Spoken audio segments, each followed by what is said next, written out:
시절로 오세요. 그때 우리가 여기에 있습니다.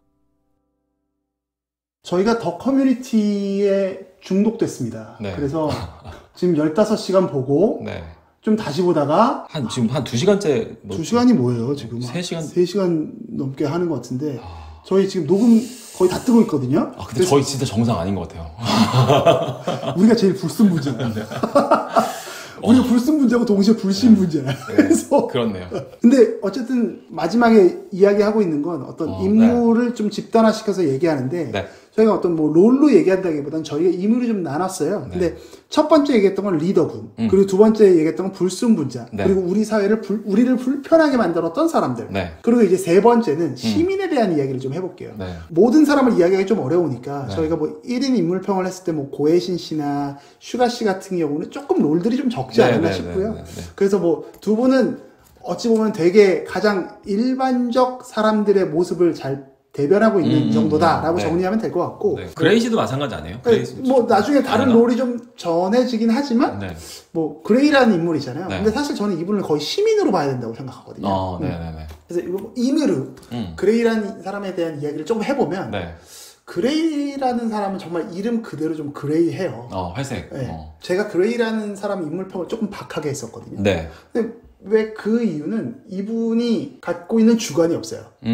주관이 없기 때문에 되게 고혜신 씨나 슈가 씨 같은 경우는 주관이 없는데 조용해요. 네. 그냥 별로 나서질 않아. 네. 근데 그레이는 그 안에서 자꾸 뭔가를 자기 역할을 하려고 해요. 그러니까 그 모습이 좀 비호감이 돼가는 것 같아요. 그리고 그 시민 중에서도 그런 모습이 좀 있지 않을까. 저는 오히려 그레이라는 인물이 보여주는 거는 그래서 우리가 경거망동 하지 말아야 돼요. 경거망동 하지 말아야 되고. 까불면 안 된다. 그리고 얕은 통찰에 도취되면 안 된다.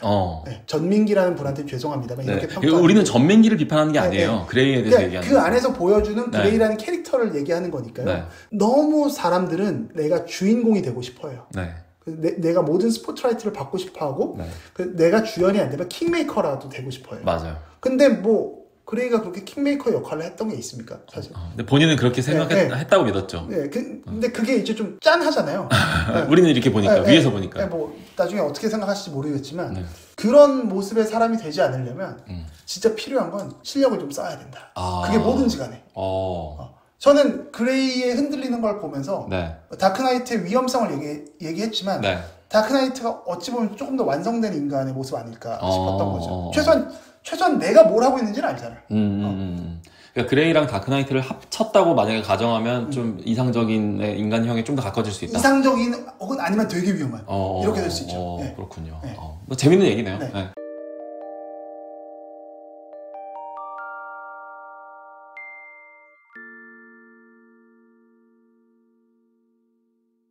시민에 대한 이야기를 좀 더 체계적으로 해볼 필요가 있는데요.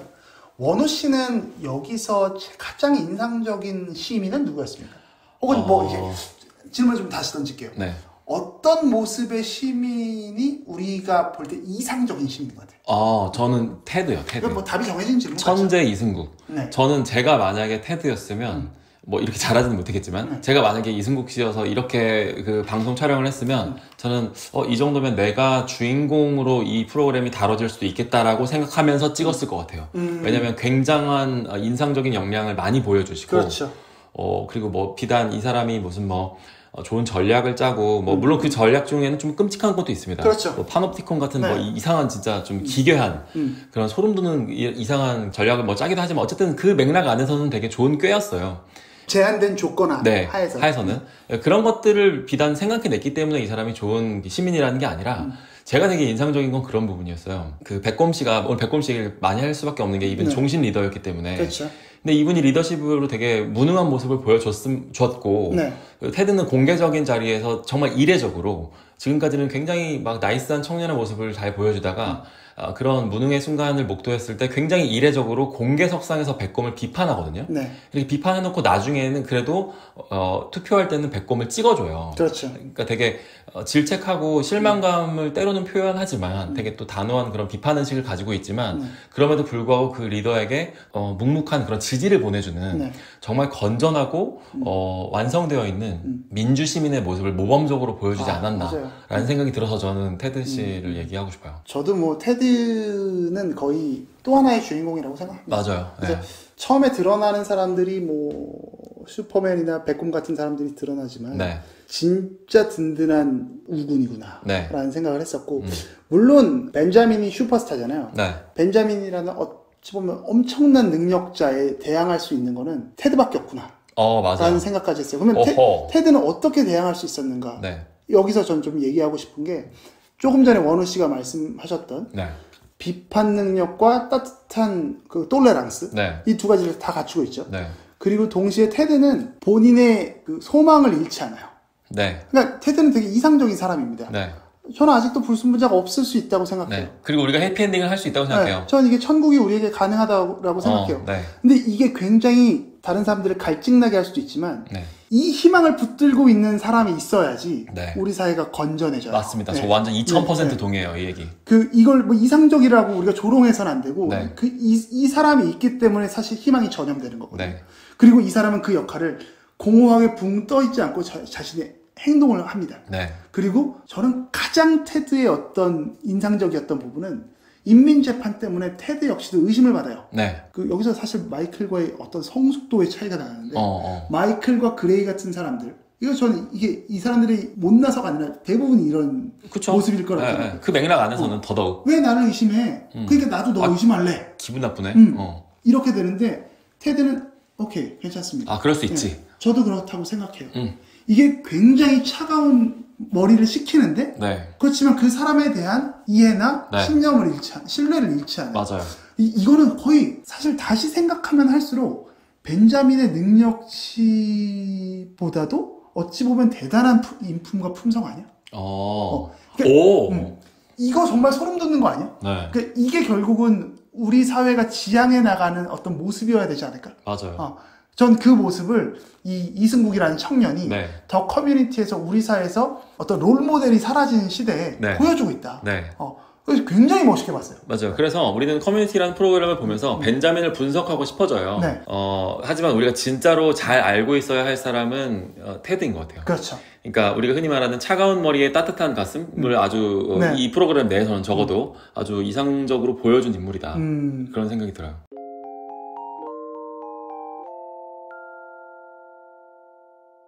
그리고 또 한 명을 좀 이야기하자면 이건 좀 제 개인적인 건데 그 하마라는 인물입니다. 하마. 저는 하마라는 인물이 갖고 있는 정치적 혹은 뭐 그의 뭐라고 하죠? 아이덴티티라고 해야 되나요? 그의 어떤 세계관?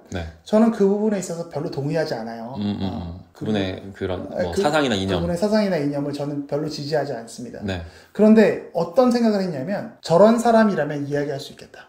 그러니까 생각이 달라도 하마하고라면 저렇게 공부하고 저렇게 그 노력하고 저렇게 정중하게 이야기한다면 전 얘기할 수 있겠다. 물론 그 안에서 좀 레디컬한 부분들이 있겠죠. 하지만 저는 그런 게 없나요?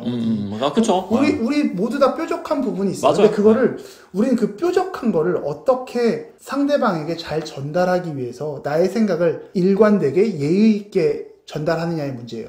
그 원우 씨가 지난 불순분자 이야기를 할 때 잠깐 하마 씨 이야기를 하면서 그 다크나이트 이야기 때 잠깐 말씀을 하셨었어요. 그 받는 것만 익숙하다. 저도 그것 때문에 제가 엄청 그 분노하는 거 원우 씨 보셨어요. 맞아요. 근데 제가 하마에게 그 표를 그럼에도 불구하고 온정적인 시선, 온건한 시선을 주는 이유는 그런데 하마는 대체적으로 일관돼 있어요. 그러니까 부족한 부분이 있는데 대체적으로 일관돼 있어요. 왜냐하면 이 더 커뮤니티를 보면 뭐가 어떤 인간 군상들이 보이냐면 각자의 신념과 주장에 배치되는 일들을 너무 아무렇지 않게 행해요. 그리고 그걸 잘 몰라요. 했는지도 몰라. 근데 하마는 그 신념과 배치되는 부분은 아니에요. 그냥 자신의 흠결을 자기가 몰랐던 거지. 자기의 신념에 되게 일관되기 위한 노력을 하거든요. 적어도 그 부분에 있어서는 되게 이 사람이 노력하고 있구나. 라는 부분을 전 인식해서 어떻게 저런 젊은 친구가 저기까지 생각을 하려고 노력했을까. 난 저건 되게 각고의 노력이 있었고 저 정도 되면 등판해야 된다. 그러니까 등판이라는 게 서로의 이야기를 할 수 있는 네. 나랑 전혀 다른 생각을 갖고 있어도 네. 우리가 한번 서로의 입장을 정중하게 전달해 볼 수 있겠구나. 그러니까, 이러면 토론이 되겠구나. 그러니까 마치 슈퍼맨과 배꼽이 전혀 이념 성향이 다름에도 불구하고 친구로 잘 지내는 그렇죠. 것처럼 네. 하마 정도면 내가 그래도 생각은 아예 반대편에 있다 하더라도 친구로 그렇죠. 지낼 수 있겠다. 그리고 좀 확장하자면 네. 저는 우리의 페미니즘이 저 안으로 들어와야 된다고 생각해요. 네. 저 정도의 언어를 구사하는 능력까지 안 될지라도 네. 저 정도의 애티튜드는 갖고 있어야 된다. 네. 하마의 본질은 어떤지 몰라요. 네. 이런 말 하미나는 어떤지 모르죠. 우리가. 이런 말은 뭐 제가 되게 좀 다시 뭐 낙인을 찍는 걸 수도 있지만 네. 적어도 이 안에서 보여줬던 캐릭터만으로는 저 정도의 소양이라면, 그리고 반대로 얘기하면 남성 중심적인 사고를 갖고 계신 분들 혹은 반페미라고 네. 얘기하면 그분들도 저 정도의 태도는 갖추기 위한 노력을 하셔야 된다고 저는 생각합니다. 네, 네. 네, 저 역시도 많은 자극이 됐어요. 네. 그래서 우리 시민의 모습에서 네. 조금 하마를 건강하다라고 하면 또 여러 가지 다른 생각을 하실 수 있지만 적어도 네. 제가 보는 측면 어떤 자기의 신념을 제대로 구사하고 네. 그 체계화해 나가는 노력을 했던 부분은 되게 건전한 모습이다. 설령 나랑 좀 다른 생각일지라도. 네네. 아예 다른 생각이라 네. 할지라도. 그런 부분에서는 좀 취업을 해주고 싶었던 마음입니다. 근데 제가 조 셰프님 얘기를 들으면서 한 가지 질문이 생기는 것은 네. 조 셰프님은 일관성이라는 가치에 너무 큰 가중치를 부여하고 있는 것은 아닐까. 그것 또한 그냥 조 셰프님의 선호도일 뿐인 것은 아닐까. 네네. 왜냐면 이제 그 더 커뮤니티라는 프로그램에서 그 이념 지향 채점을 하는 걸 보면 뭐 네 가지 척도에 대해서 뭐 왼쪽이냐 오른쪽이냐도 있지만 얼마나 왼쪽이냐 얼마나 오른쪽이냐도 있잖아요. 네. 1점부터 3점까지. 네. 근데 그 점수가 되게 1점 뭐 2점 약할 수 있죠. 1점으로 되게 낮을 수도 있단 말이에요. 네. 그러니까 신념이라는 게 모든 사람에게 똑같이 어떤 부여되는 게 아니라 네. 어떤 사람은 그냥 뭐 신념 이런 거에 별로 관심이 없어서 그냥 그런 거에 대한 그 친숙도가 좀 낮아서 잘 이렇게 나풀나풀 할 수도 있는 거잖아요, 사실. 그러니까 그렇죠. 몰라서 그런 거죠, 몰라서. 네. 그러면 그런 사람들을 우리가 뭐 교육을 해야 되는 건지 아니면 그런 사람들에 대해서는 좀 이렇게 박한 평가를 내리는 게 좀 너무 가혹한 처사인 것은 아닌지. 뭐 가혹할 수 있죠. 왜냐면 그 사람들이 뭐 신념에 대해서 예를 들어서 별로 취향적으로 맞지 않는다든지 네. 약간 그런 쪽으로 좀 텍스트 이해 능력이 떨어져서 그런 걸 수도 있는 거고. 근데 이제 여기서 조금 제가 그 좁히고 싶은 부분은 좀 정정하고 싶은 걸 다 부정하는 건 아니고요. 네. 신념이나 이념만을 얘기하는 건 아니에요. 저는. 네. 그러니까 본인이 했던 말들과 자꾸 배치되는 부분. 네. 그러니까 뭐 나는 되게 의리 있다라고 생각해. 네. 근데 그렇게 행동하지 않는다거나, 네. 나는 거짓말을 하지 않아라고 네. 했었는데 배신한다거나 네. 이런 부분들. 네. 그러니까 자기가 강하게 지향하고 주장했었던 부분들을 네. 본인들이 뒤집을 때 네. 저는 그런 부분들이 여기서 굉장히 많이 나타났다라고 생각을 해요. 네. 각 인물들이 다 그런 모습을 보여주고 네. 저 역시도 아마 그러겠죠. 인간은 사실 또 의뢰 그러하니까. 그래서 저는 네. 그 부분에 있어서 네. 개인의 반성이 있어야 된다고 생각해요. 그게 반성이 있어야 된다. 개인의 반성과 네. 그리고 내 사상이 바뀔 수 있는 거 아닙니까? 내 사상이 바뀌는 것 같다 뭐라고 할 수는 없어요. 근데 네. 난 예전에 이렇게 생각했지만 이렇게 됐다라는 거를 공유할 수 있는 정도의 수준은 돼야 된다고 생각해요. 근데 네. 물론 그걸 모든 사람이 일일이 다 말할 필요는 없지만 네. 적어도 내 자신이 예전엔 난 안 그랬는데 그런 척 하기는 해서는 안 된다는 거죠. 그 부분에 있어서 저는 하마가 존중할 부분이 있다라는 네. 거죠. 그게 전 일관되고 네. 그 사람의 어떤 좀 표현이 좀 그럴지 몰라도 좀 신실함이나 뭐 진정성 네. 요렇게 전 좀 표현하고 싶어요. 네. 그거는 좀 좋은 모습 아닐까라고 생각한다는 거죠.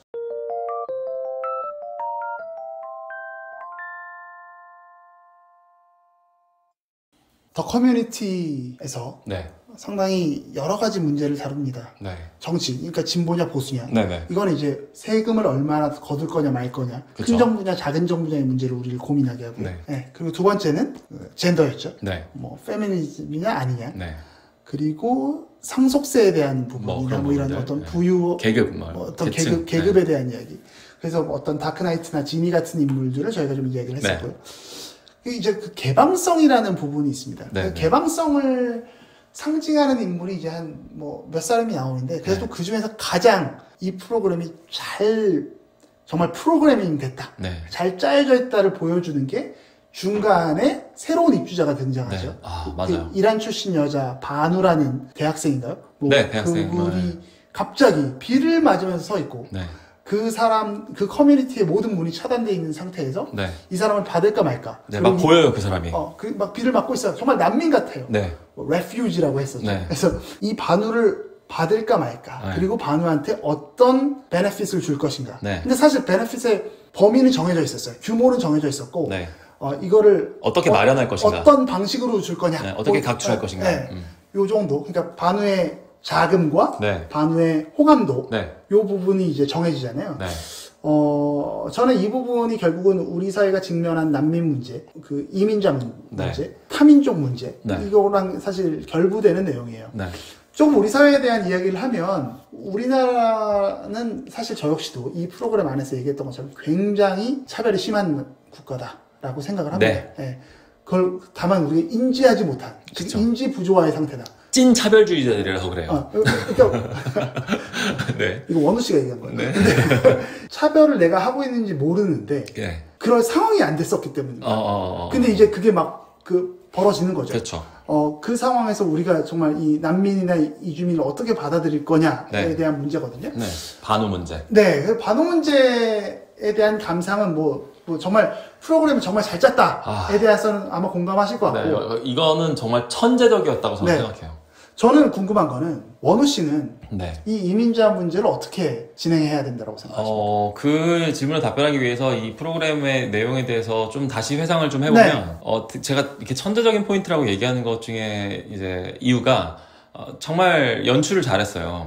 어느 날 비가 이렇게 추적 오는 이런 날에 12명의 사람들의 외부 출입을 일단 통제를 하고요.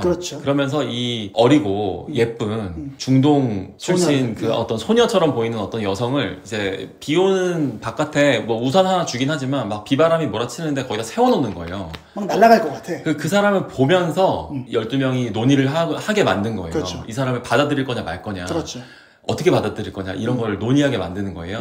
요 모든 연출이 저는 굉장히 천재적이었다고 생각하는 거예요. 좀 첨언하면 이게 얼마나 천재적이냐면 그 전날의 익명 토론의 문제도 조선족 문제를 건드려서 조선족을 계속 나쁘게 묘사하는 게 좋은 거냐 안 좋은 거냐 이렇게 연출하는 거는 사라져야 한다.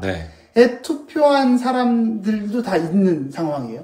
그걸 이제 그 전날에 어떤 민족 문제를 얘기한 다음에 그 다음날 딱 이 상황을 연출한 거죠. 그래서 복선을 깔아놓고 해가지고 야 니네들 어저께 밤에 이민족 문제 이렇게 투표했잖아. 그러면 너네들이 거둘래? 약간 이런 질문을 던지는 거죠. 니네들이 좀 더 많이 도와줄래? 그렇게 너희가 언행일치를 해야 되는 게 맞지 않냐? 라는 그런 어떤 질문을 좀 던져보게 만드는 거죠. 그래서 이 반우를 받아들이는 방식과 뭐 결국에는 멤버가 되는데 저는 참 재밌었던 부분은 그거예요. 반우가 우산을 들고 비를 맞고 있으니까 그리고 중동 지역의 외모를 하고 있으니까 우리가 판단할 수 있는 정보가 그런 시각적인 정보들밖에 없다 보니까 반우를 상당히 약자로 바라보고 우리가 그녀를 도와준다라고 하는 관점으로 이제 12명이 고민하게 만드는데 막상 받아들여주고 이렇게 문을 열고 그녀를 일원으로 맞이하고 나서 보니까 이 사람은 별로 그렇게 불쌍한 사람이 전혀 아니었던 거예요. 이 사람은 일단 뭐 계급 측면에서도 완전 하이 어퍼 클래스였던 거고 완전 초상위권 상류층이었던 우리가 생각하는 난민이 아니야. 부잣집 딸내미였던 거예요. 그래서 우리가 이제 알 수 있는 부분은 우리가 얼마나 많이 시각적인 정보로 이걸 판단하는가. 이 프로그램 전체적으로 흐르는 정서죠. 얼마나 그게 우리의 정보가 되게 단편적인 거에 기대고 있는가가 한 포인트고 두 번째는 저는 이 반우를 바깥에 세워놓은 상태로 논의를 진행시켰다는 거. 이게 되게 중요한 포인트인 것 같아요. 우리가 눈앞에서 보고 있는 사람이 비를 맞고 있는데 그 사람을 계속 비 맞히는 거는 나 스스로를 굉장히 냉혈한처럼 느껴지게 만드는 효과거든요. 그런데 만약에 반우가 없었다고 한다면 반우가 그냥 문서로만 존재하는 채로 제작진에게서 어떤 편지가 날아와서 한 명 더 들어올 건데 받을래요 마실래요부터 했으면 과연 이렇게 속도감 있게 논의가 진행됐을까? 그것도 아니었을 것 같은 거예요. 그래서 우리가 그런 문제를 또 좀 고민할 수 있게 만들어 준다는 거죠. 그래서 우리가 뭐 탈북민 문제를 어떻게 바라볼 거냐. 그러니까 만약에 우리가 시각적인 정보에 이렇게 많이 의존을 하는 거라면 우리가 난민 문제를 해결하기 위해서 정말 더 많은 시각적인 자료들을 만들어야 되는 걸 수도 있는 거고 뭐 이런 문제로 연결될 수 있는 거거든요. 그래서 이런 것들까지를 다 건드리고 있었기에 저는 이 반우 시퀀스가 아주 천재적이었다라고 다시 한번 얘기하고 싶어요. 그러니까 반우 시퀀스의 어떤 잘 구성된 부분을 다시 말씀해 주신 건데 그러니까 이게 뭐 사실 제 질문을 답하기가 어려워요. 이게 맞다 틀리다라고 이야기하기가 어렵거든요. 받아야 된다 말아야 된다를 선택하기 어렵고 그래서 제가 뭐 질문 드린 거에 대한 답을 안 하신 거는 저도 뭐 이해를 하는데. 네. 그래도 좀 더 파고 들어보실래요? 아니요. 네. 저는 이야기하고 싶은 거는 사실 우리가 되게 어려운 상황입니다. 왜냐하면 안 받고 싶어도 네. 지금 우리나라 출산율이 너무 떨어져 있기 때문에 네. 어떤 국가 경쟁력 차원에서 받아야 되는 게 아니야라는 힘이 아마 점점 더 커질 거예요. 네. 네. 그 의견에 이제 부합하는 뭐 찬동하는 네. 소리들이 훨씬 더 커질 거고 네. 이건 그러니까 이제 앞으로 당연히 다가올 문제라고 저는 생각해요. 네네네네. 네. 그래서 우리 사회에서 당연히 고민해야 되는데 참 이걸 어떻게 극복해야 할까? 네. 나와 다름을 이게 젠더도 마찬가지 이게 계속 다름을 이야기하는 건데 네. 저는 정치나 젠더나 계급은 우리가 좀 일상적으로 그동안 경험했었던 다름이었던 것 같아요. 네네네. 그러니까 제가 다르고 싫은데 오케이 그래도 뭐 우리랑 같은 애지. 큰 범주에서는 같지. 네. 근데 이 이민족 문제는 네. 이민자의 문제는 이걸 우리가 그동안 경험해보지 않았었기 때문에 이걸 우리가 어떻게 익숙하게 나가느냐. 네. 어떻게 우리가 이 문제를 진짜 좀 선례가 없는 느낌이다. 우리의 진짜 문제를 익숙해 테이블 위로 올릴 것이냐부터가 네. 사실 상당히 어려운 문제 같거든요. 네. 그 사실 이 논의의 출발점도 우리가 출생률이 너무 낮으니까 난민을 받아들인다는 사실 출발점부터가 되게 그들을 기능적으로 생각하는 부분도 그렇죠. 있는 거죠. 근데 물론 인구 문제라는 것 자체가 그렇긴 하죠. 사실 그 논의의 포커스 자체가 그냥 국민들을 어떤 국가의 자원으로 바라보는 관점이긴 한 거니까 그건 뭐 필연적인 부분이 있는데 이제 이 쇼에서도 난민 문제에 대해서 그렇죠. 되게 좀 그러한 게 이제 반우가 그렇게 해서 들어오잖아요. 저 같아도 솔직히 받았을 것 같아요. 당연히 막 눈앞에서 비 맞고 있는데 받지 말자고 했다가 내가 나중에 잘리면 어떡해. 뭐 이런 맞아. 공포감도 있는 거지. 받았는데 그리고 나서 반우가 한국말도 진짜 너무 잘하고 너무 똑똑하고 이런 사람이었던 거예요. 학력도 되게 높고 그럼에도 불구하고 이 반우는 그냥 이 쇼 안에서 일단 등장이 가장 큰 임팩트고 그 뒤로는 그냥 난민 캐릭터일 뿐이에요. 그 약간 그렇게 좀 다뤄지는 면이 없잖아 있었던 것 같아요. 그래서 그리고 뭐 하나 말하더라도 외부인의 시각, 뭐 너는 좀 다른 사람으로서의 시각을 조금 이렇게 기대받는 거죠. 그래서 아무리 우리가 포용을 하려고 했어도, 뭐, 포용하고 뭐 정착금 같은 것도 지원하지만, 그럼에도 불구하고 끝끝내 우리의 어떤, 그래도 여기서 태어난 사람이랑은 좀 다르지, 라고 하는 그런 관념의 어떤 차이는 끝까지 유지가 되는 것 같거든요. 그렇죠. 그래서 이런 부분들까지도 사실은 포함되어 있는 것 같아요. 그러니까 저는 그거는 시간이라고 생각해요. 좀 시간 필요하다. 다민족 국가가 되고 네. 예를 들어 지금 미국에 있는 사람들이 그 단차를 많이 느낄 것이냐 네. 서로 다른 인종들 그렇지 않은 것 같거든요. 네. 물론 차별은 느끼지만 네. 그게 이제 내가 여기 사람이 아니야 여기 민족이 아니야라고 느끼진 않는 것 같다는 거예요. 흑인들이. 맞아요. 그러니까 이게 좀 이게 다른 건데 그거는 아주 오랜 시간이 지나서 시간으로 해결할 문제지 정책이나 뭔가를 해결하기 어렵다. 그럼 그거를 좀 시도하는 거에 대해서 너무 많은 기대를 하거나 너무 무리를 하면 안 된다라고 보시는 거군요. 그렇죠. 그러니까 저는 뭘 시도할 수 있는지도 모르겠어요. 그거 하는 게 결국 뭐 언론이나 뭐의 역할로, 뭐 미디어가 조금 많이 나오는 정도일 것 같은데, 그 이질감이 그걸로 인해서 좀 극복될 수 있겠죠? 근데 그 정도에 그냥 노력을 하는 거지. 또 이제 반대로는 그런 노력을 꼭 해야 되라는 생각을 하시는 분들도 있을 거고요. 그러면 받는다라면 당연히 어떤 제도적인 보완을 할 수밖에 없고요. 제가 처음에 말씀드렸던 부분은 진짜 사람을 그렇게 보는 게 맞는 거냐라는 뭐 비판은 당연한데 국가를 경영하면 어쩔 수 없다고 생각해요. 맞아요. 그건 뭐 당연한 거고 저는 오히려 또 이런 생각이 좀 들어요. 반우가 잘 살면 우리는 조금 줘도 되는 건가?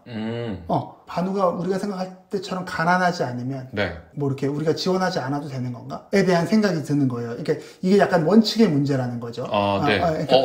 재밌는 얘기인데요. 이게 되게 우리 마음속에는 저도 뭐 원우 씨의 이 시선이 제 마음속에 없다는 게 아니거든요. 그러니까 우리는 이주민을 그 사람을 우리가 이미 내려보고 있는 거 아니냐. 그리고 우리는 거기서 시혜적 관점에 지금 취해 있는 거 아니냐는 거죠. 이 의식을 어떻게 바꿀 것이냐가 되게 중요한 것 같아요. 저는 원우 씨의 이야기를 들으면서 제도적인 보완을 하면서 우리가 최소한 벽은 없어지는 게 어려울지라도 이 시선을 어떻게 우리가 바꿀 수 있느냐. 이걸 왜 내가 바꿔야 된다라고 얘기하냐면 다시 한번 뭐 인간의 쓸모로 이야기해서 죄송합니다만 생산재로 인간을 이야기하게 돼서 우리가 그 출산율 저하 때문에 어떤 GDP를 높이기 위한 뭐 경제적 측면의 목적으로 이 문제를 접근한다 해도 그것이 어떤 결과를 내기 위해서는 효용성이 검증되기 위해서는 그 사람들이 나를 내려본다라는 시선이 좀 사라져야 돼요. 이거를 그 국가 차원에서 어떤 노력을 할 수 있을까? 대한 좀 이게 참 어려운 문제구나라는 생각이 네. 드는 거죠. 이건 전 국가의 본질이랑 연결되는 문제라고 생각해요. 국가라는 거에 대해서 우리가 여러 가지 얘기를 할 수 있겠지만 단순히 많은 사람들이 비슷한 지역에 모여있는 걸 국가라고 하지 않거든요. 그렇죠. 국가는 반드시 하나의 어떤 이념 체계를 가지고 있고요. 그 이념 체계 안으로 들어온 사람들을 국민으로 인정하는 겁니다. 그래서 난민이라고 할 때 우리가 모습의 외형은 다르더라도 우리나라의 이념 체계나 시스템에 대해서 충분히 이해하고 있고 거기에 동의하고 있고 그렇죠. 그거에 기꺼이 참여해서 본인의 의무와 권리를 균형 있게 행사하려고 하는 준비가 되어 있을 때 그 사람을 받아들일 수 있는 거고 그리고 나서 뭐 시혜적인 관점 이런 것들은 전 그거야말로 시간이 필요한 문제라고 생각을 해요. 비슷한 문제죠. 네, 그래서 전 그런 난민 예를 들면 지금 프랑스나 뭐 다른 나라들에서는 그런 일들이 이제 일어나고 있는데 우리나라에서 만약에 뭐 이제 외형이 전혀 다른 뭐 흑인 뭐 대통령이 뭐 나온다든지 뭐 미국에서 사실 오바마 대통령이 나오면서 많은 것들이 바뀌었다고 하잖아요. 뭐 그런 류의 사건들을 통해서 저는 바뀌어 나가는 부분들이 되게 많지 않을까. 그러니까 시간이 굉장히 많이 필요한 일이라는 거죠. 그렇기 때문에 국민에 대한 어떤 사람을 국민으로 인정할지에 대해서 우리가 논의를 할 때는 그 국가의 정체성에 대해서 고민을 하는 게 우선인 것 같다. 저는 일단 그런 생각을 갖고 있기는 해요. 그리고 아까 얘기한 것 중에 이건 좀 지엽적인 얘기일 수도 있지만 반우가 우리보다 잘 살면 안 줘도 되는 건가? 라는 거에 대해서 저는 안 주는 게 맞다고 생각을 해요. 네. 왜냐면 이거 너무 논의가 다른 얘기가 아니요 괜찮아요. 전 그게 별로 이렇게 시혜적인 관점이라고 꼭 그렇게 또 이렇게 생각할 필요도 없지 않나라는 생각도 하고 왜냐면 그거는 세금이기 때문에 공금이기 때문에 조심해서 써야 된다. 이건 방송에서 나온 슈퍼맨이랑 똑같은 얘기거든요. 저는 그 딱 관점을 갖고 있기 때문에 최대한 그거는 좀 아낄 수 있으면 아끼는 게 좋은 거고 명백하게 필요가 없는 이건 마치 예전에 유시민 의원이 뭐 이건희한테 국가 보조금을 줄 필요가 뭐가 있냐 약간 이런 거랑 좀 비슷한 사실 굉장히 중요한 얘기예요. 왜냐하면 지금 미국 같은 다민족 국가에서는 다민족 다인종이라고 해요. 그 국가는 미국으로 지금 들어오는 사람들이 돈을 내야 들어오거든요. 투자 이민의 형태가 있단 말이죠. 근데 우리나라는 물론 아직 그런 기회의 땅이 아니기 때문에 기회의 땅이기 때문에 이 사람들을 유치하기 위해서는 어떤 정착 지원금을 줘야 될 수도 있다는 거죠. 그러니까 그 부분이 조금 입장이 다른데 그 부분에 있어서 세금의 규모는 당연히 다르게 집행돼야겠죠. 그러면 이걸 어느 정도 집행해야 되는 부분까지 세밀하게 얘기하기는 여기는 한계가 있다고 봅니다. 근데 뭐 원우 씨의 이야기에는 뭐 일정 부분 그 부분에 있어서는 뭐 동의됩니다.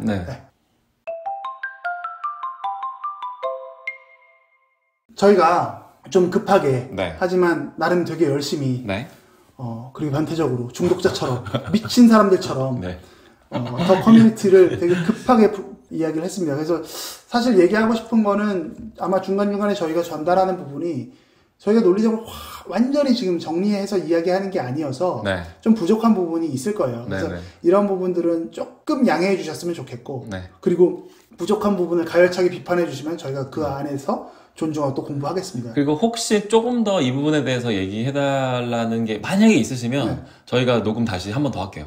아니면 뭐 저희가 그러니까 좀 공부해서 좀 심도 깊은 토론을 준비해 볼 거고요. 그리고 이 12명, 13분에 대한 한 명 한 명의 평가가 개인의 인성에 대한 평가는 아니었고요.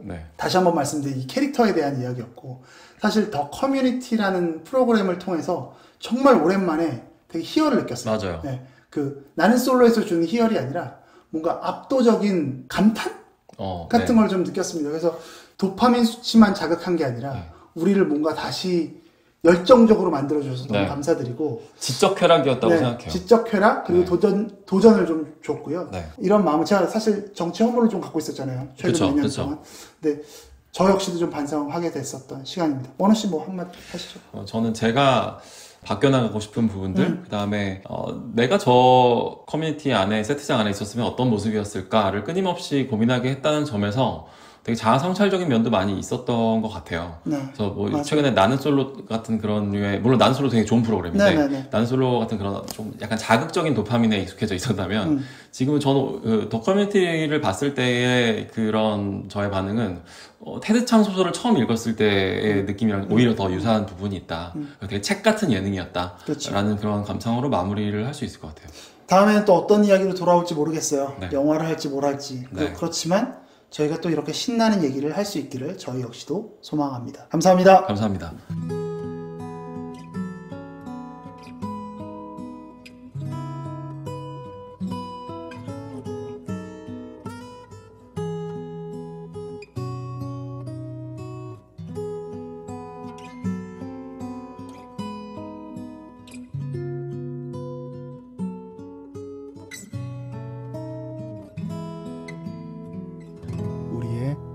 호우 시절